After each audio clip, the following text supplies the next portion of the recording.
With the animation pack coming up next week, we should be getting some news on what anime cards we're getting. So in this quick video, I'll be discussing what I think will be in this pack. So without any more intros, let's get started, shall we?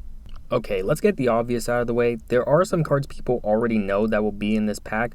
Starting with the first card, we got number 1, Infection Buzz King. People already know that we got the other 3 fake numbers, so now we're expecting Buzz King. Though they are speculating on how Konami will buff him as they did with the other 3 fake numbers. I guess they'll make him require 2 level 8s, and his second effect will work on any card in the graveyard, and the third might stay the same. Basically, this guy's just a rank 8 version of Diabolos, but somewhat better or worse, depending on how you feel in this card. We might also get some of the insect cards that Heartland and one of his men used, as they've been putting their main deck support as well.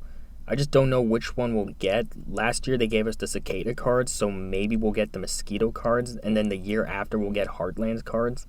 I don't know, but we'll see on how that goes. As for the next sets of cards, I got the old man who played Crystal Skull and Prius Map from Yu-Gi-Oh! 5Ds. We got these cards last year, so I won't be surprised if they put them in this year's animation pack. Konami has done something like this before. An example would be Appliancers, where in the 2020 pack, they gave us the first batch of support, but then in the 2021s, they gave us the final 2, so this won't be any different. Another set of 5Ds cards I got is any of Jack Atlas's cards from the anime. You might be questioning this, but to understand, Jack is getting a structure deck around the same time of this pack's release, so I think Konami might give us any of his cards from either 5Ds or Arc V. You see, they have a tendency of giving anime cards to structure decks that are getting released around the same time. An example would be like Utopia and Crystal Beast, so I would not be surprised if his cards were in here. As for the last bit of support, I got characters who already received support in the main core series, like Crow, Kite, Yusaku, and maybe Yusei, and Konami tends to give support to characters who already got support in the main sets, so they might get 1 or 2 cards from the anime. To add on to this, there are the characters who will get support in the Fire set, and whenever a character gets support in a Legendary Duelist pack, Konami will tend to give them their anime cards as well. So my 3 picks for that Fire set are Soulburner, aka Salamangreat, Axel, aka Volcanics, and Alito, aka Battling Boxers.